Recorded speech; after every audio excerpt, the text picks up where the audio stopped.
Hello, I'm Raymond and this is Nightline. The top stories. The United States lowers its COVID-19 risk assessment to 1 for Malaysia. And forced labour issues. MTUC pushes for compulsion of workers' unions at all firms.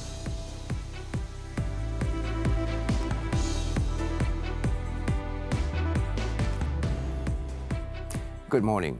The United States has lowered its COVID-19 risk assessment for Malaysia. Washington's State Department made the revision on April 18th. On February 22nd this year, the department had issued a Level 4 travel advisory for Malaysia, advising U.S. citizens not to travel to Malaysia due to COVID-19. The level, as of Monday, is 1. The U.S. Centers for Disease Control and Prevention, CDC, has put in place its COVID-19 travel recommendations by destination based on 5 levels. Level 4 means special circumstances, do not travel, while Level 3 is COVID-19 high, with Level 2 being COVID-19 moderate, and Level 1 is COVID-19 low, and Level unknown is for destinations where the situation is unknown.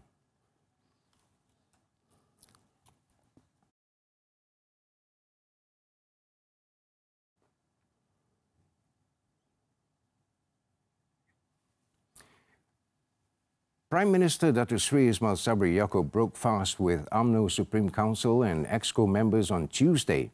The event, which took place at the Prime Minister's official residence at Laman Sari Complex Sri Perdana Putrajaya, was attended by the party's President Datuk Seri Ahmad Zahid Hamidi and his Deputy Datuk Seri Muhammad Hassan. Also present were party's Vice Presidents Datuk Seri Madzir Khalid and Datuk Seri Muhammad Khalid Nordin, as well as Wanita and Putri Chiefs Datuk Seri Noraini Ahmad and Datuk Zahida Zarik Khan. The event was graced with the presence of 29 orphans from Raudatul Al-Faiz, Gombak. Datuk Seri Ismail Sabri later joined the congregation to perform Maghrib, Ishak and Tarawih prayers. Yang berhormat Datuk Seri Dr. Ahmad Zahid bin Hamidi, Presiden AMNO dan Presiden AMNO. Yang berhormat The government will complete the distribution of Keluarga Malaysia Flood Aid, or BBKM, before Aidilfitri to about 16,000 informal and micro-entrepreneurs across the country who have been affected by the recent floods.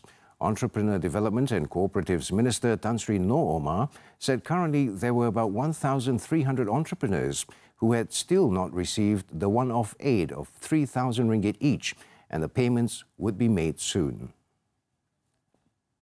Bahawa bantuan kepada mangsa banjir yang kerajaan peruntukkan kepada usahawan yang terjejas dalam banjir yang lepas sebanyak 50 juta. Saya ingin nyatakan bahawa ianya akan selesai diberikan kepada semua usahawan yang terjejas sebelum Hari Raya Aidilfitri. Sebelum Hari Raya ini semua akan dapat, yang kita telah memproses lebih kurang 16,000 orang. The one-off aid with no repayment required is managed by National Entrepreneur Group Economic Fund, TEKUN, with the cooperation of Amanah Ikhtiar Malaysia. He said this to reporters after handing out the BBKM to informal and micro-entrepreneurs in Terengganu at the Taman Tamadun Islam Convention Centre on Sunday, with 962 of them receiving a cheque for 3,000 ringgit each. Meanwhile, Tan Sri Noor also said that he would be meeting with officials on Wednesday from the Malaysian Industrial Development Finance Berhad, MIDF, and SME Corporation Malaysia to seek clarification on the delay in giving aid under the SME Emergency Fund 2.0 to the small and medium entrepreneurs affected by the floods. He said the ministry was informed that the interest-free loan of 100,000 ringgit with a one-year moratorium involving an allocation of 100 million ringgit had been approved for over 200 applicants, but to date, the payments had not been made. The issue of forced labour can be resolved if the government makes it compulsory for companies to have workers' unions.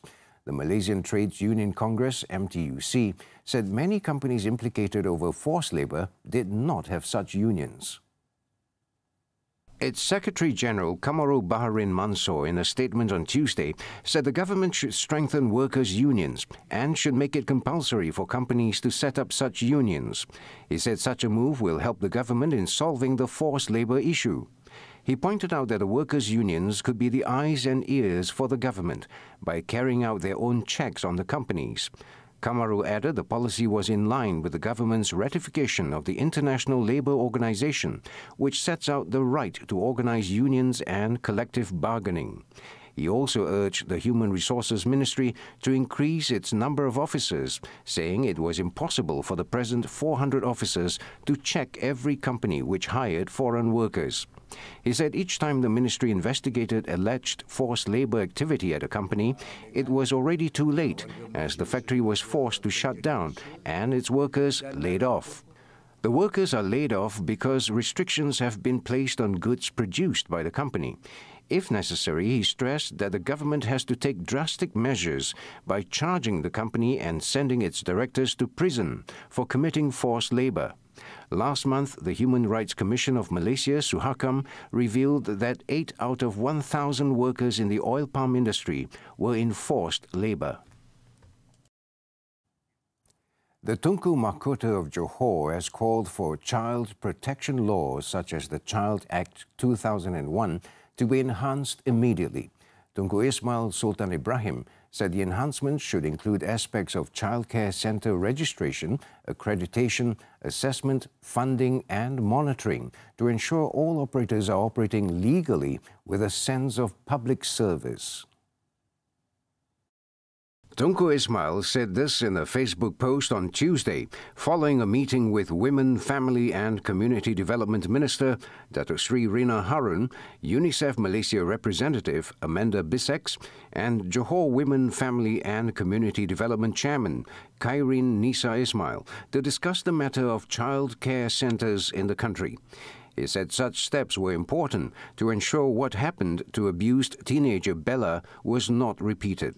Bella, who has Down syndrome, was alleged to have been abused while in the care of welfare home Rumah Bonda. The home's founder, 30-year-old Siti Bainun Abdul Razali, is now on trial on 2 charges of neglect and abuse. Tunku Ismail also said that the condition of child care centres around the country, starting with those in Johor, must be urgently studied and the findings made public. On the enforcement front, he said the Welfare Department should audit all existing approved childcare centres and shut down those that were not registered or operating illegally. He added legal action should also be taken against the operators and owners of any illegally run childcare centres. On Sunday, Datuk Sri Rina had welcomed Tunku Ismail's offer to provide lawyers to help in the Bella abuse case. She said the offer to hold a watching brief for the ministry at the trial would be helpful in efforts to uphold justice for the teenager. A task force has been set up and mobilized to come up with solutions to reduce congestion at the Johor Causeway, especially during the weekends. The short-term solution was put in place while waiting for the Singapore-Johor Bahru Rapid Transit System RTS Link project to be completed by 2026. Johor Menteri Besar Datuk On Hafiz Ghazi posted this piece of information on his official Facebook page after a visit to the RTS Woodlands North Terminus project site. Datuk On, who was accompanied by Singapore Transport Minister S. Iswaran, said the establishment of the task force was a short-term solution to ease congestion. According to media reports, an estimated more than 300,000 Malaysians cross the Johor Causeway every day, making it the busiest border crossing route in the region. Datuk On is currently on a 3-day official visit to Singapore starting April 17th and is his first official trip to Singapore after being appointed the Menteri Besar of Johor in March. He is confident that the modern transportation system, which will be completed in the next 4 years, will be able to overcome the congestion problem at the Johor Causeway. He also expressed confidence that when the RTS project is completed, the project will bring economic benefits to the people and the state of Johor, especially Johor Bahru. The RTS link is a 4-kilometre rail shuttle service between the Singapore terminus at Woodlands North Station and the Malaysia terminus at Bukit Chaga Station in Johor Bahru. It has a large capacity of up to 10,000 passengers per hour in each direction.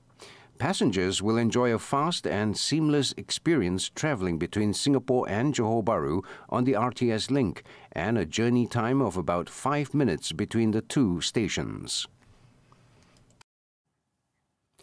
Government agencies have been urged to work with non-governmental organizations, NGOs, to conduct more awareness campaigns for parents and guardians on legal action that can be taken against those who are negligent and those who leave their children without proper supervision.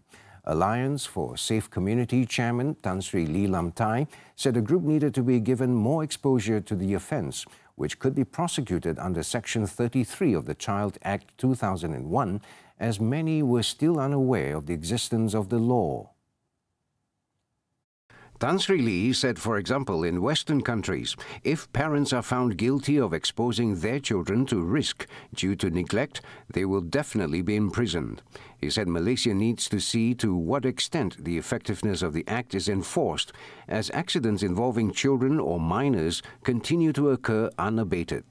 Tan Sri Lee was commenting on parents and guardians who did not monitor their children's movements, with some involved in accidents such as legs being stuck on escalators, as well as the Basikal Lajak issue.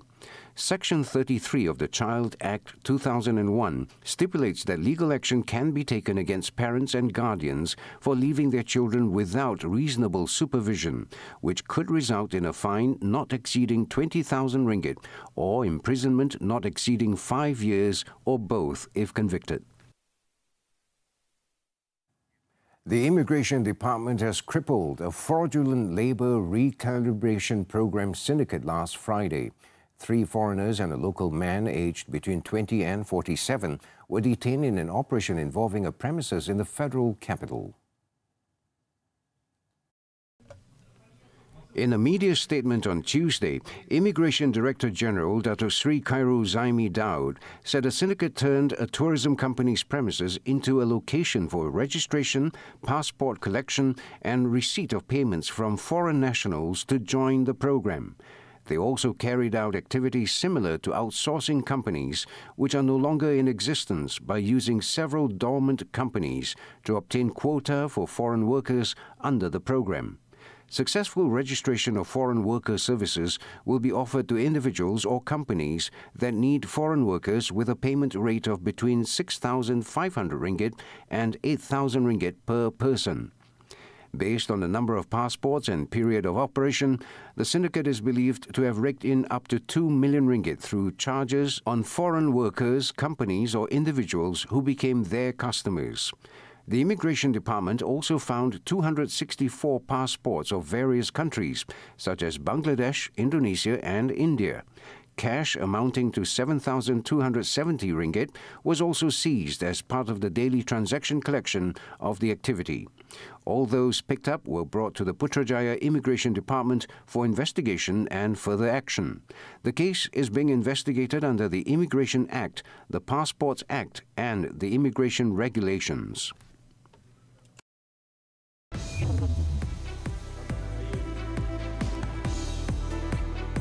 More local news later in the bulletin, but first, after this breather, blasts near Kabul schools kill at least 6. Stay tuned.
Onto the foreign front now.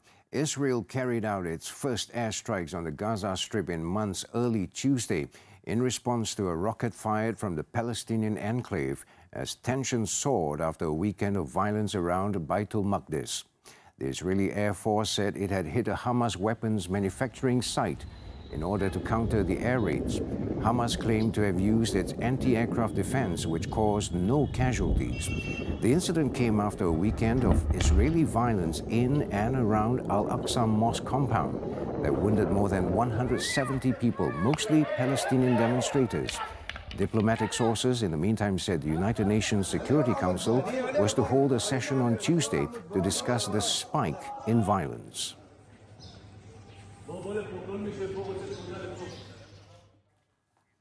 In Afghanistan, at least 6 people were killed and 11 wounded following a suspected twin suicide bombing outside a boys' high school in Kabul.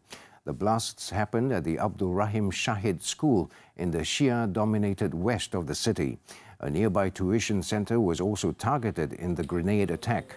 Muhammad Ali Jinnah Hospital had so far received 4 dead bodies and 19 injured people from the school attack. The area in which the attacks took place, Dash-e-Bachi, has frequently been the target of attacks by the local branch of the Islamic State group because of its largely Hazara Shia population. There was no immediate claim of responsibility for the attack, but the IS militants have attacked the area in the past.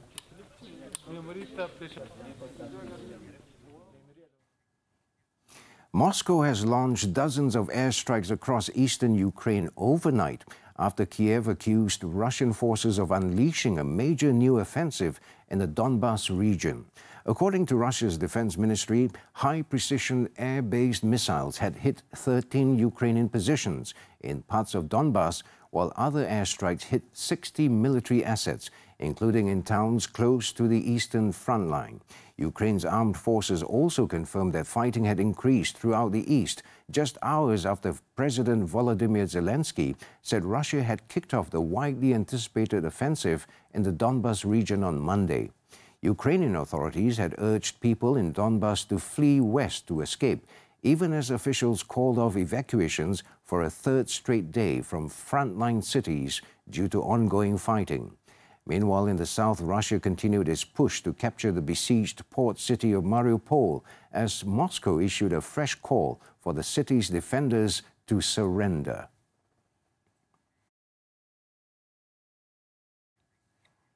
British Prime Minister Boris Johnson will apologize to Parliament on Tuesday for breaking lockdown rules as opposition parties push for an investigation into whether he misled lawmakers by repeatedly insisting that he did not breach the COVID-19 regulations. Opponents have called for Johnson to resign, accusing him of misleading Parliament after he told lawmakers last year that all rules during COVID-19 pandemic were followed. The opposition lawmakers are in talks about how best to censure Johnson, either by pushing for a vote on whether he is in contempt of Parliament or to refer him to a parliamentary committee to investigate whether he deliberately misled lawmakers. The Speaker will decide whether to grant a vote on whether to investigate if Johnson misled Parliament, and if the House votes in favour, then a parliamentary committee will investigate.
Sports Social Enterprising to become new UITM course. Sports is up next.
Welcome back to Nightline.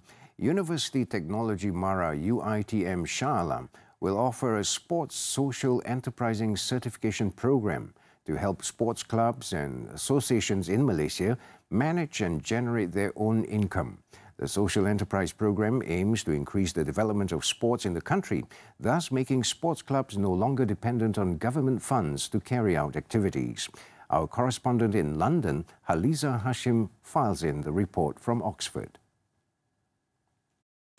During a week-long working visit to the UK, UITM's Faculty of Sports Science and Recreation signed an initial partnership with Ausentia Limited, an Oxford-based global innovation consultancy, as their industry strategic partner. The university will be the pioneer in introducing a 9-month social enterprise program that will combine a practical approach to support sports industry practitioners in the management of sports clubs and associations in Malaysia, reducing dependency on government funding. Through the program, UITM will work on a model to be adopted and localized based on the Malaysian scenario to revive the roles of sports clubs in developing new talents. Social enterprise is a proven approach by sports clubs in the UK, Europe and Australia, where they successfully develop talents from the grassroots to become high-performing Olympians. Dalam masa 2 tahun lagi, saya harap kita dapat melihatlah kesan di mana kelab tak suka akan mula ada aktiviti entrepreneurship mindset tadi, yang mana boleh menjana pendapatan kepada kelab masing-masing. Intake pertama seramai 400 orang, satu-satu kelab yang di Malaysia ni 400 orang dia punya pengurusan lah. Jadi benar-benar satu saja kelab yang dipilih oleh Kementerian Sukan, mereka akan menjadi first intake lah, first batch. Bertujuan untuk meningkatkan visibility dan kerjasama strategik dalam penyelidikan dan inovasi, dan ianya akan memberi manfaat kepada golongan pensyarah universiti dan juga pihak industri, juga komuniti masyarakat dan juga pihak kerajaan. Before the commencement of the program, UITM will continue to hold a series of discussions with Ausentia Limited on knowledge transfer, program implementation, method of teaching and assessments. Haliza Hashim, TV3, Oxford.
3 days remand for 11 teens. The details when Nightline returns.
Welcome back to Nightline. In Sabah, 11 individuals were charged in the Kota Kinabalu Special Sessions Court for corruption for submitting false bank account statements for 3 months to the State Education Department in 2014 to 2018. The forgery of the document was to obtain the tender for cooked food supply services for primary and secondary school hostels with a contract value of almost 50 million ringgit. 10 individuals pleaded guilty to the charge of falsifying documents, namely bank statements, for the purpose of obtaining a tender for the supply of cooked food services in school hostels. 8 of them, aged 31 to 49, each faced 3 charges under sections of the Penal Code. 2 other individuals, aged 36 and 43, each faced 2 charges also under the Penal Code for abetting. Another 52-year-old individual faces 3 charges under the same code. The court ordered the accused to pay 5,000 ringgit for each charge. All of them paid the fine. Meanwhile, another accused, a 31-year-old, pleaded not guilty to 50 charges and was released on bail of 15,000 ringgit with 1 surety.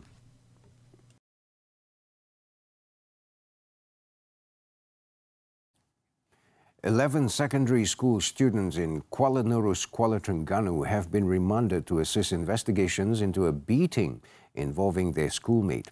The boys aged between 14 and 17 were remanded when they went to the Kuala Terengganu District Police Headquarters to give their statements between noon and 1 p.m. on Monday. District Police Chief Abdul Rahim Maddin said the boys allegedly hit and kicked the 14-year-old victim at 11:30 p.m. last Thursday, causing minor injuries and bruises on his thighs. The victim lodged a police report at 9:40 p.m. on Sunday. Preliminary investigations found that the incident was believed to be due to a misunderstanding between the students. All the suspects were remanded for 3 days for further investigations under Section 147 of the Penal Code for rioting.